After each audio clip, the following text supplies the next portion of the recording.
Right now, you're watching this video thanks to a massive, invisible network of glass threads, each one thinner than a human hair. These threads stretch for millions of miles across the darkest depths of the ocean, carrying information as pulses of light. It's a jaw-dropping marvel of modern engineering that powers every search, every stream, every single thing you do online. This is the story of fiber optics. But what if I told you the key to this world-changing technology wasn't born in Silicon Valley? That its origins lie not in a modern lab, but in the mind of a nearly forgotten physicist from a small town in India. The world calls him the father of fiber optics, but his vision for connecting the world with light has a poetic parallel in an idea thousands of years older, a philosophical secret about the nature of knowledge that was almost lost to time. And rediscovering both has changed everything. Our story begins not with servers and code, but with a simple, rebellious question. The story goes that in the foothills of the Himalayas, a young student named Narinder Singh Kapani was told by his teacher that light only travels in straight lines. It was a basic principle of physics, undisputed, but Kapani, buzzing with curiosity, just couldn't accept it. He thought to himself, light need not travel in a straight line. It could be bent. That one thought would set him on a path to completely rewire our world. He carried that idea from his hometown of Moga, India, to Agra University, and finally to Imperial College London in 1952 to get his PhD in optics. At the time, the scientific consensus was firm. Guiding light down a curved path was impossible. But Kapani was determined. Working with his mentor, Harold Hopkins, he started messing around with bundles of thin glass fibers. Everyone said it couldn't work, but in 1953, they did it.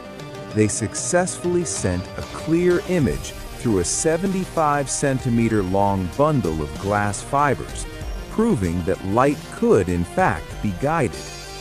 The physics behind it is beautifully elegant. Total internal reflection. Imagine a tunnel made of perfect mirrors. Shine a flashlight in one end and the beam will bounce off the walls, staying trapped inside no matter how the tunnel twists and turns. A fiber optic cable is basically that. It has a super pure glass core surrounded by another layer of glass called cladding. This cladding acts like a perfect mirror, constantly bouncing the light pulses back into the core. This allows a beam of light packed with information to travel for miles with almost zero signal loss. Kapani didn't just prove the theory, he started building the future. In 1957, he developed the flexible fibroscope, which let doctors see inside the human body without surgery, the first major real-world use of fiber optics. Then, in a 1960 article for Scientific American, he coined the term fiber optics, giving a name to the entire field he'd pioneered. He went on to write the first textbook on the subject and secure over 120 patents. And yet, for all his foundational work, Kapani became one of history's great unsung heroes. When the Nobel Prize in Physics was awarded in 2009 for groundbreaking achievements concerning the transmission of light in fibers for optical communication, the prize went to Charles K. Kao, while Kapani's name was nowhere to be found. Many of his peers and science historians believe he was unjustly overlooked. Fortune magazine even named him one of just 7 unsung heroes of the century, a man whose invention was Nobel-worthy but went unrecognized by the committee.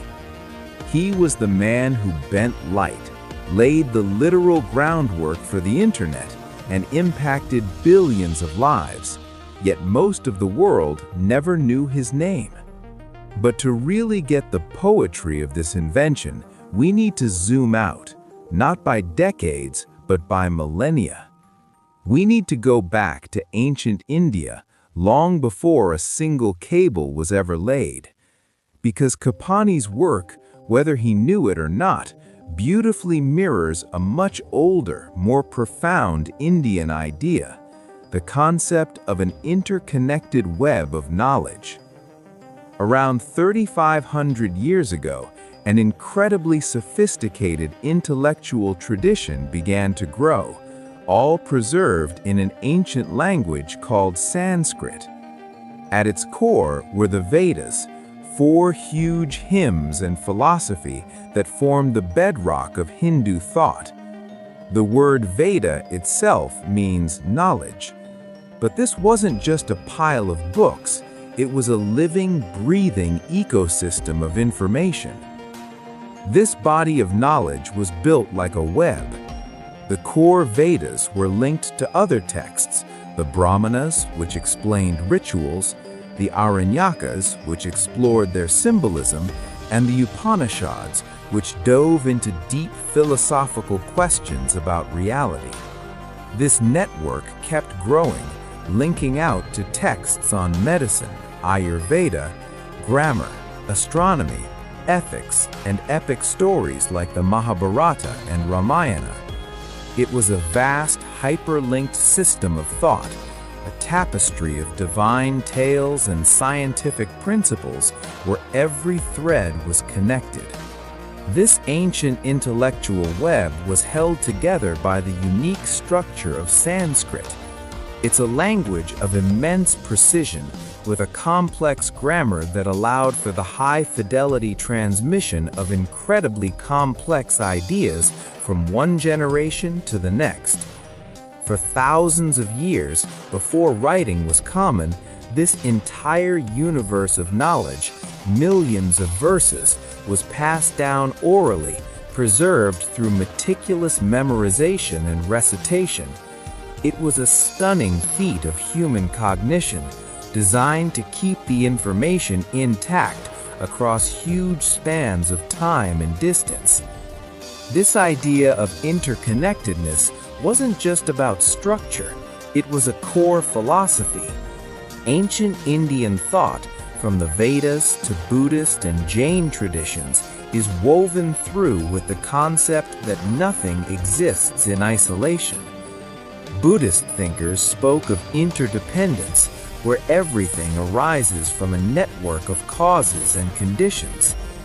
Hindu philosophy explores the idea of Brahman, the single ultimate reality that connects everything, arguing that all of us are spiritually interconnected.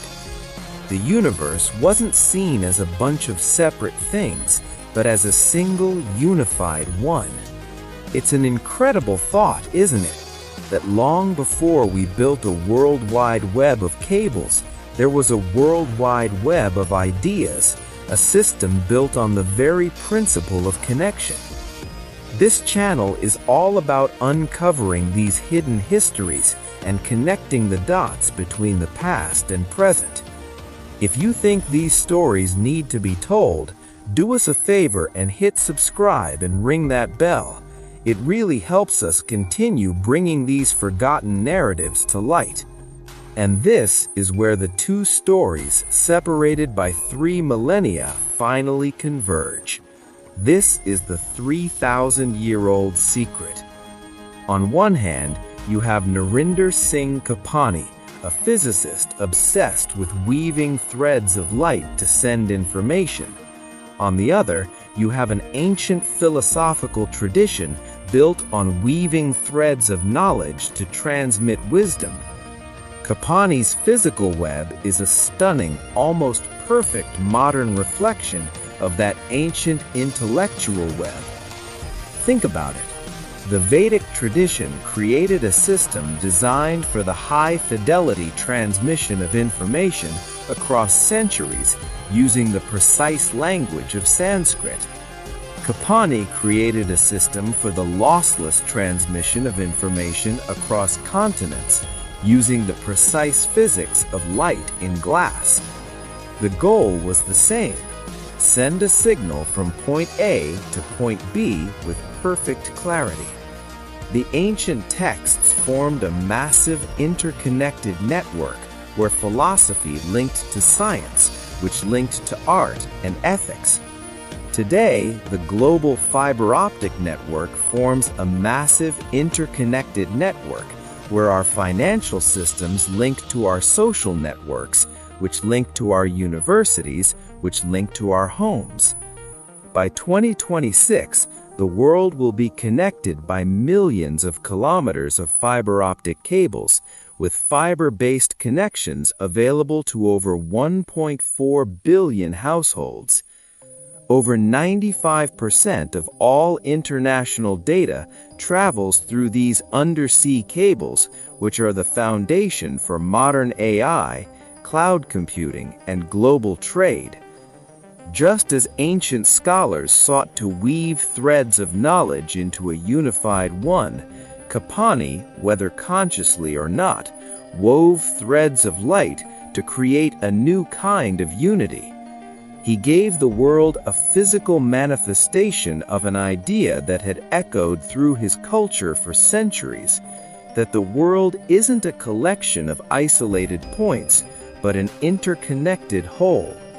He took a philosophical principle and made it physical.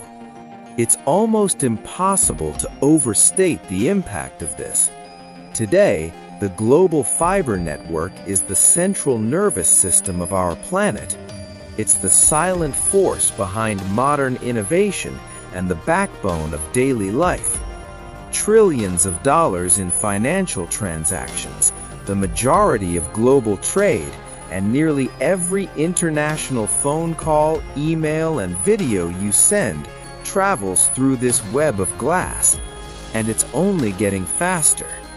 Single fibers, no thicker than a human hair, now carry data at speeds over 100 gigabits, with 800 gigabit systems being deployed and 1.6T speeds on the horizon. Kapani's work didn't just make the internet faster, it made our modern, globalized world possible. His story is a powerful reminder that history is rarely as simple as we're told. The internet, that ultimate symbol of modernity, isn't just about ARPANET and Silicon Valley. It's also the story of a curious student in the Himalayas, ancient philosophers wondering about the nature of reality, and the unsung heroes who are too often written out of the narrative.